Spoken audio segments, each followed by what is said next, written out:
What is going on, guys? We are back with another episode already. Today, we are going to be talking about the Miami Heat versus the Los Angeles Lakers game. I'm bringing in a guest from the Unwrapped Sports family, and we're going to be talking a little bit about each team, the Miami Heat, the Los Angeles Lakers, and then we're going to dive in about the game that just happened last night. So, with that being said, let's bring in our guest. But first, we got to do that intro video. I hope you guys liked it.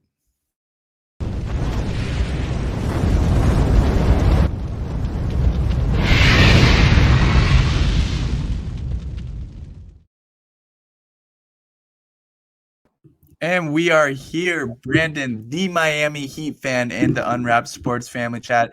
So glad you can come on the show. I know we've done some work before in the past on Count the Bucket, but welcome to the show, man. Glad to have you on. Yeah, man. Super excited to be here. Let me just first by saying that's a sick intro video. Yeah, love that. I'm Thank you. really excited to be here. And let's talk about this. Let's talk about last night's game.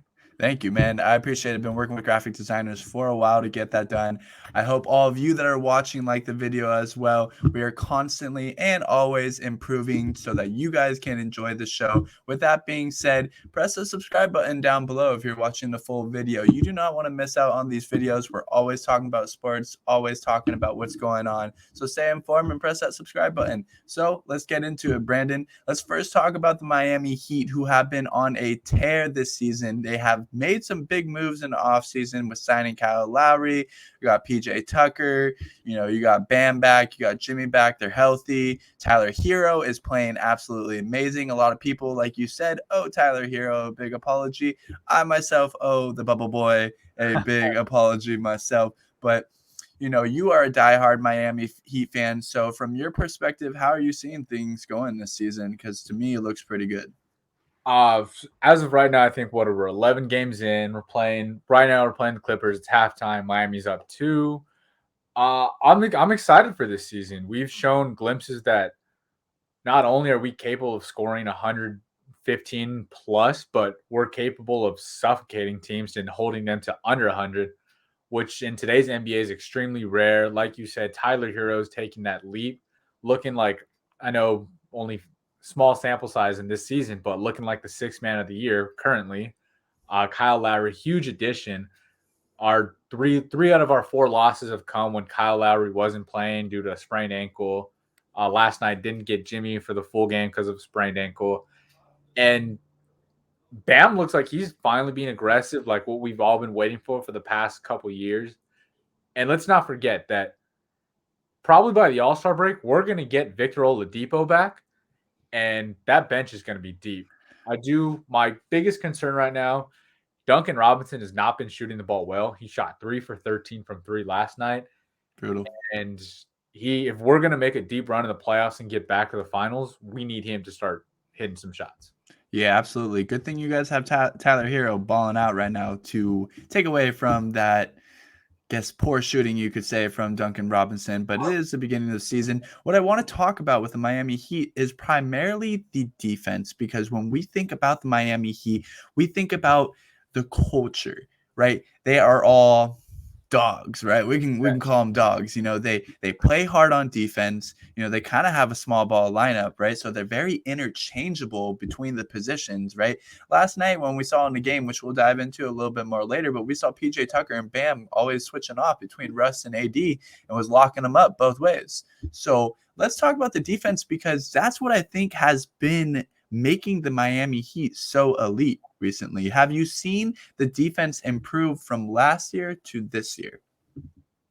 It's tough to say improve because like you said, Heat culture. The one thing we know the Miami Heat are going to do is play defense. They're going to give effort. They're going to go all out, 110% every game.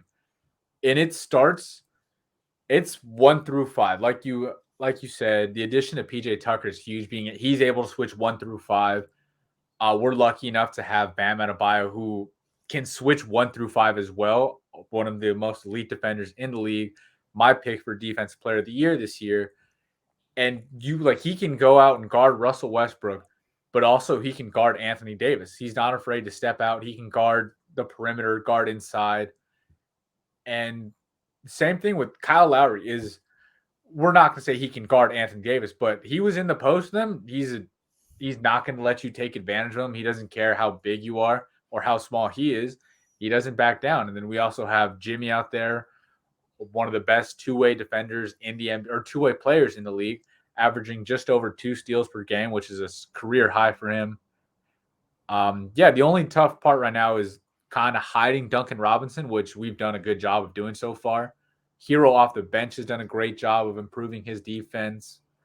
And it's this defensive lineup is suffocating. Yeah, everything looks good from the scoring to the defense to the bench play. Everyone's stepping up, the rotations, they can switch. Everything looks good for the Miami Heat. Now, let's move on to the Los Angeles Lakers because we talked a little bit about the Heat. The Los Angeles Lakers, if you guys did not know, acquired a lot of people in the offseason, that including Russell Westbrook. You got Malik Monk, Carmelo Anthony, they re-signed Taylor Horton Tucker, re-signed Rondo again. They basically got a whole new roster. We can go on and on. Yeah, Kendrick Nunn from the Miami Heat, which I think is a really, really big move because going forward, that kid could be special. I really do believe that. Yeah. But the Lakers are off to a little bit more of a rougher start. I feel like the Miami Heat kind of has their identity. They know how to play together a little bit. The Lakers are still forming that. How do you think, because I know you're the Heat fan and, they just lost, but how do you think the Lakers are from a non-biased perspective so far? How do you think they are doing, because to me as a Lakers fan, I think they're doing all right. I think the media just makes it seem a lot worse than it actually is. We're not even fully healthy. So I want to get your opinion on what you think. I think everyone's overreacting with the Lakers. Like, listen, you have LeBron James on your team. I'm never going to worry about an NBA team that has LeBron James. You can start Rocky. You can be, as long as you hover around 500 while he's out, that's perfect. He's going to come back in, take him back over to a winning record, and it doesn't matter where the Lakers finish, is because again, you have LeBron James. If you are in the playoffs led by LeBron James, you're going to be the favorite no matter what. And looking at the rest of the West, there's not a team that I really see in the West that stacks up with the Lakers. Golden State's off to a great start right now. Steph is looking like an MVP, like that he always has. But I don't think the Warriors beat the Lakers, a healthy Laker team. The Lakers are bigger, faster, strong, just stronger. They're just bigger than the Warriors. And eventually the Lakers are gonna get healthy and they're going to be fine. Yeah, I agree. Look, if you're a Lakers fan and you're watching this, then you know that at times the Lakers look absolutely amazing. Like, it is crazy how good they look sometimes. They go in stretches, but also it is crazy how bad they look at times, giving up 26-point leads, 19-point leads, Yeah. Almost gave up a lead to Charlotte again. Injuries happening. We don't even have our whole roster. We have almost half our roster right now. So it is a growing process. It's an 82 game season, but for as of right now, they're doing all right, and I think that as time goes on, when LeBron comes back, this team is only going to get better. But we talked about the Lakers, we talked about the Heat. We're not here to analyze the teams. What we are here to analyze is the Miami Heat versus the Los Angeles Lakers game. So let's talk about it, Brandon, because I'm pretty sure you had the Heat winning, but what happened? The Lakers came back in the fourth quarter, led by, in my mind, the sixth man of the year, not Tyler Hero, but the one, the only Carmelo Anthony, who is playing insane, rewinding the clock like 5 years, going back, busting out threes like it's nothing. But what do we think of the game? I know that the Heat didn't have Jimmy, Lakers didn't have LeBron. I don't think it's a real game, but what do we think of this game so far?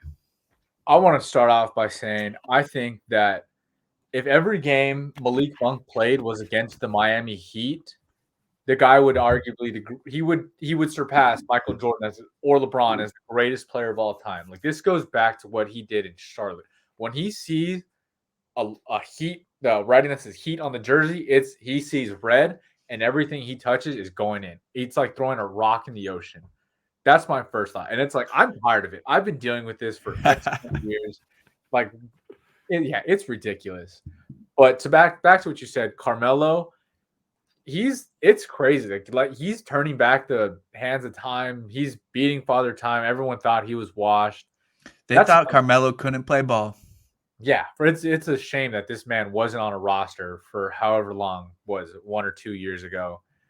Right now, I understand why he and LeBron are best friends off the floor, and they're about to be best friends on the floor because he saved the Lakers last night, and that footwork in the mid post, mid range jumpers, it's as good as it's ever been. He's hitting open threes, which is all you really need him to do.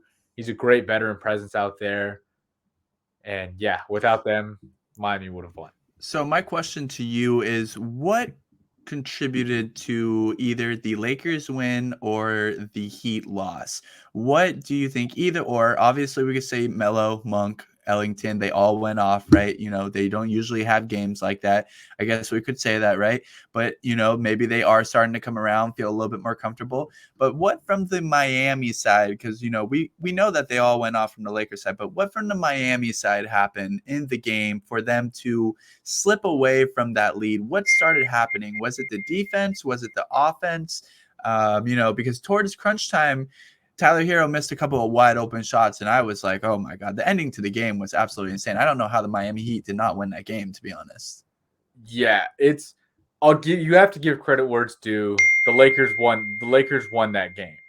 And it started off a little rocky when we have to put 40-year-old Udonis Haslem in the game in the first half because Dwayne Dedmon and Bam Adebayo both go out with 3 fouls in the first half. That's not ideal. Miami was able to keep it manageable with Bam and Dedmon in foul trouble and no Jimmy, but that can't happen. We need at least Bam. We need 2 of our big 3 on the floor, whether it's Bam and Lowry and Jimmy, or Bam and Jimmy. For 2 of those 3 need to be on the floor for us to be as good as we are. The defense looked good. There was a couple times there were slow rotations to shooters, mainly Avery Bradley in the corner, who on a couple occasions had back-to-back threes from the left corner. One was the bank, man. So this game was absolutely crazy. It was. And again, Duncan Robinson, I was going to bat for him. I was ecstatic in the offseason. You were. We gave him that contract. I said, awesome, dude. We gave a podcaster this amount of money. And then the same podcaster shoots 3 for 13 from 3. And then I'm over here saying, we gave this podcaster this amount of money. And if we want to be successful, we need Duncan to hit. I don't need you to make 10 of 13 or 13 for 13. But if you go like 5, we win. Like, just make a couple open shots. Fair enough.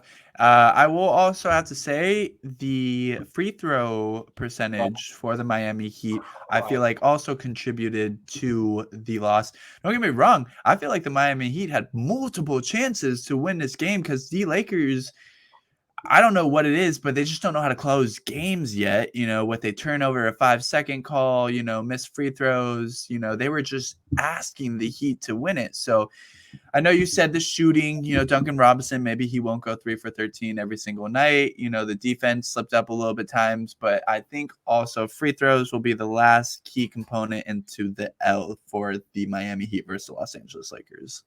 Yeah, and you know what? I'm going to give this to the announcer's jinx because I'm pretty sure like midway through the third quarter, Mike Breen recognized like, oh, Miami shooting 21 of 24 from free throw right now. I was like, oh, that's awesome. And as soon as he said that, we didn't know how to make a free throw. Duncan Robinson missed two. We paid this guy to shoot the ball. Actually, we pay him to make the ball. And he's missing 2 free throws on a 3-point attempt. Dedmon, he's not a great free throw shooter, so I can't be mad at him. But we cannot miss that many key free throws down if we want to win. The Lakers gave us ample chances, and we didn't take them. Fair enough. So we talked about the Miami Heat. We talked about the Los Angeles Lakers. We talked about the game that transpired last night. With that being said, all those things that we went over, Brandon, where do you see the Miami Heat finishing in the East? Do you see him? I see him as I believe I had them ranked possibly number 3 or 4 seed. I would have to check my rankings, but where do you see your team finishing up? Can they continue this role? Oh, absolutely, we can. Once a fully healthy Miami Heat team, I got to give respect to the champs. They're probably the Milwaukee Bucks. Still probably have one of the best rosters. Grayson Allen is all of a sudden turned into a bona fide scorer. He's averaging like it's crazy. So I'll give the Bucks their respect and put them at the 1, but I don't see Miami finishing anything lower than 3. Brooklyn is still terrifies me if they get every guy back, including Kyrie. A healthy Brooklyn, I think it's us, and I think it's interchangeable. Those top 3 are interchangeable. I think those 3 have solidified themselves. The Bulls, I mean, I'll hand up. I was wrong about the Bulls. Oh, yeah. Hand up. I was wrong. I would love to see another Los Angeles Lakers versus Miami Heat rematch. Again, that would be absolutely awesome. This time, no bubble. No bubble. No all excuses. fans, no excuses, because I know you, Brandon. I'm tired of hearing you saying, we would have won it. We would have won it. Blah, blah, blah. Fully healthy. Like, let's go to Miami, to LA. Let's see what happens. If that does happen, we will be making some bets. We will be having some heartbreak. But anyways, Brandon, I want to say thank you so much for coming on to For the Love of Sports. It's been so great to have you and talking about basketball. I love doing it. Do you have anything to say to the viewers? Just any shout outs, anything you're working on? If you do, this is the time, man. First off, I want to again say thank you for having me on. I had a blast. It's always great talking basketball, especially when it comes to Heat and the heated rivalry, no pun intended, with the Lakers that's started over the past couple years after that finals. I do hope we get a rematch of the Lakers Heat. I live in LA. I'll be at the game if it is there. Shout out to Unwrap Sports, everyone a part of it. Love the family. Go Heat. All right. Sounds good. Guys, again, subscribe to that channel. Stay updated. I hope you have a good night, and we'll be bringing back some more content for you shortly.